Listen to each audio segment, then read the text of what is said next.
Cuando llegó la noticia de su arresto, fui el menos sorprendido. Mi madre negó rotundamente la declaración, simplemente se rehusó a aceptar la posibilidad de que mi padre pudiera cometer un crimen tan atroz como el que describió el oficial que nos lo comunicó. Mi hermano, 2 años menor y con una mentalidad más similar a la mía, vio la noticia como algo que se esperaba. Mi hermana, pequeña e ingenua, no logró comprender la gravedad de los crímenes, y simplemente tomó el anuncio como algo malo en general, un problema del que mi padre seguramente se libraría, como lo hacían sus héroes ficticios durante sus sesiones de cuentos. Lo tenían detenido sin fianza en la cárcel, a unos 20 minutos en auto de nuestra casa. A pedido de mi madre, todos nos subimos a la camioneta familiar y fuimos a ver a nuestro papá preso. Estaba sentado solo en una celda espaciosa, diseñada para albergar a varios criminales en una sola habitación, aunque nuestro pueblo no era conocido por la criminalidad, ni por nada en realidad. Se veía muy molesto. Sus jeans azul oscuro tenían varios cortes en la tela, como si hubieran sido rasgados por uñas, algo que mi madre fingió no notar. Su suéter negro había sido salpicado en algún momento por algo, y como no recordaba que él hubiera salido de casa por la mañana con ninguna mancha, asumí que las había obtenido durante su supuesto acto criminal. Su piel, que antes era casi naranja por el implacable sol de verano, ahora era increíblemente pálida, como si lo hubieran sumergido en pintura blanca y dejado secar en algún lugar frío y sin luz. Su cabello negro, previamente peinado hacia atrás, ahora estaba en un desorden caído hacia abajo, cubriendo su frente y su ojo derecho. No parecía importarle la obstrucción de la visión. El oficial que nos había llevado a su celda dijo que teníamos 10 minutos para hablar con nuestro padre, y que debido a la naturaleza del crimen de mi padre, tendría que permanecer en el pasillo para supervisar. No tenemos un abogado de familia, nunca lo hemos necesitado, y la sugerencia de la presencia de un abogado fue ignorada o no escuchada por mi madre, que estaba angustiada. Mi hermana, finalmente dándose cuenta de la realidad de la situación, corrió hacia mi padre y lo abrazó. Él no pareció notarlo, ni su abrazo ni nuestra reunión en la habitación. Simplemente miraba al suelo, los ojos hundidos en su rostro, rodeados por una oscuridad nacida del cansancio o el miedo, mientras su boca permanecía abierta y sin aliento. Eso fue lo que más me inquietó. En la habitación grande y silenciosa donde, en cualquier otra ciudad, varios prisioneros estarían recluidos, pero en esta solo residía nuestro padre, se podía escuchar incluso el sonido más pequeño. Oí la respiración inestable y entrecortada de mi madre, la respiración profunda y autocalmante de mi hermano y los fuertes sorbos de aire de mi hermana entre sus sollozos. Mi propia respiración era tan constante como pude mantenerla. Pero no se escuchaba ninguna exhalación de mi padre. Simplemente se quedó ahí sentado, inmóvil como un cadáver, mirando al vacío o contemplando algún horror recordado. Cuando se hizo evidente que mi padre no respondería a nuestras preguntas, de las que había muchas, incluso de mí y de mi hermano, lo dejamos solo y regresamos con el oficial, quien nos escoltó arriba y al vestíbulo de la estación.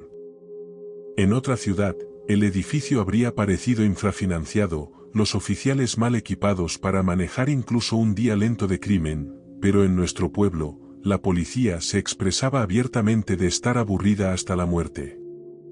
Algunos incluso bromeaban con desear un aumento de la delincuencia, pero dudo mucho que los cargos presentados contra mi padre fueran lo que esos centinelas de la paz tenían en mente. Nos revelaron todos los detalles, y debido a la falta de cooperación de mi padre, no habían sentido la necesidad de ahorrarnos los aspectos más espeluznantes. Estaban furiosos con él, absolutamente asqueados por lo que había sucedido, y me di cuenta de que la sugerencia de contratar un abogado era simplemente una admonición de formalidad. Querían que mi padre estuviera encerrado, o tal vez incluso muerto. Cuando todo se dijo y se le dio tiempo a mi madre para procesar lo que le habían dicho, volvimos a casa en silencio. Durante el viaje, mi hermana miró por la ventana y señaló objetos al azar, murmurando cosas imperceptibles para sí misma. La mente de una niña no podría comprender lo que había escuchado durante nuestra sesión informativa en la estación. Mi hermano miró hacia abajo a sus manos, que descansaban con las palmas hacia abajo sobre sus muslos, su rostro duro e inmóvil. Era lo suficientemente mayor para comprender las cosas que se insinuaban, se implicaban y se revelaban por completo.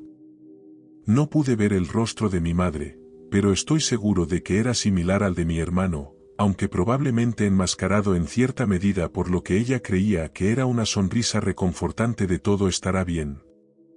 Mi rostro estaba en blanco, no necesitaba llegar a ningún acuerdo con nada, y no tenía dificultad en creer que mi padre pudiera cometer las atrocidades de las que se le acusa. Era consciente de la predilección de mi padre por la violencia. Hace 6 días, una niña había desaparecido. Su nombre era Kelly y tenía 13 años. Tenemos la misma edad. Las noticias locales informaron que se había alejado de su breve paseo a la escuela con sus amigas después de que algo en el bosque le llamó la atención. Las 2 chicas con las que había estado caminando no la siguieron, incluso le gritaron que regresara a la acera, pero ella las ignoró. Corrieron a la escuela y se lo contaron al personal, quienes corrieron al bosque, y cuando no pudieron encontrarla, llamaron a la policía, que envió varios oficiales para ayudar en la búsqueda. Después de 1 hora sin éxito, la ciudad fue alertada sobre la situación y un grupo de búsqueda completo se reunió y se dispersó por los bosques y los vecindarios aledaños. Hoy, después de otra búsqueda matutina infructuosa, un hombre entró a la estación de policía con una bolsa grande. El hombre se arrodilló en el vestíbulo de la estación acunando la bolsa, con los ojos fijos en nada en particular, pero apuntando en dirección general a los oficiales. Se acercaron al hombre, le preguntaron qué tenía y cuando él no respondió, la abrieron. Sus reacciones fueron las que se podía esperar. Después de que el shock inmediato se desvaneció, le dieron unas palmaditas sombrías en la espalda a mi padre, quien todavía no había hablado. Inicialmente pensaron que en una búsqueda afortunada, solitaria, había recuperado el cuerpo de la niña desaparecida. Solo cuando un oficial notó las manos y los jeans rotos de mi padre, la atmósfera de la habitación cambió drásticamente. Las armas se levantaron y apuntaron a mi padre, se gritaron órdenes en voz alta y a través de las radios, y la habitación envuelta en penumbra se sumió en el caos. Mi padre había, según un relato reconstruido con la mayor precisión posible dadas las pruebas, secuestrado a la niña durante su excursión al bosque, la había seccionado a la altura de las caderas, había ocultado la mitad inferior y había devuelto la parte superior a la estación. La mitad inferior, que se encontró en el congelador que rara vez usamos en nuestro sótano, se había conservado para un propósito horrible. Al parecer, la niña había sido asesinada el último día de su secuestro, y mi padre había pasado los días anteriores comportándose como si no la hubiera tenido cautiva en algún lugar. ¿Dónde? Nunca lo supimos. ¿Por qué la mantuvo tanto tiempo antes de cometer su crimen secundario? No lo sabemos. Algunas personas creen que todo fue un episodio prolongado de locura, haciendo la suposición bastante poco educada de que años de fuertes borracheras habían distorsionado su mente, mientras que otros piensan que fue la primera de lo que habrían sido muchas indulgencias asesinas, nacidas de alguna predisposición genética a la salvajería. Mi hermano se ofendió por eso, a pesar de no tener ningún conocimiento para refutar la afirmación. Solo tenía 11 años, y la semilla del mal podría estar muy bien dentro de él. Creo que eso lo molestó más que el asesinato en sí. La posibilidad de que algún día pudiera llevar a cabo un acto similar de diabolismo. Mi cumpleaños es en 2 días. ¿Recuerdas que dije que podía creer perfectamente que mi padre había hecho cosas tan terribles? El año pasado, en mi cumpleaños, mi padre llegó tarde a mi fiesta de cumpleaños. Él y mi madre discutieron, y en mi deseo de tener un cumpleaños que no se arruinara por las peleas, traté de detener la discusión. Mi padre, obviamente borracho, me empujó y caí por las escaleras, fracturándome la columna vertebral. Me dejaron permanentemente discapacitado. Mi madre, con la esperanza de preservar la unidad familiar, reportó el incidente como un accidente, que me había caído mientras corría emocionado por las escaleras para recoger un regalo. No negué la historia, solo porque quería creer que era solo un accidente, que realmente no había querido empujarme con tanta fuerza. Si las recientes acciones de mi padre fueron producto de una inmensa culpa o de la enfermiza broma de una mente retorcida, no puedo decirlo, porque no lo sé. No hablará con nadie, y por lo que he escuchado durante las llamadas telefónicas de mi madre con las autoridades, no se le permitirá volver a la civilización durante bastante tiempo, si es que alguna vez lo hace.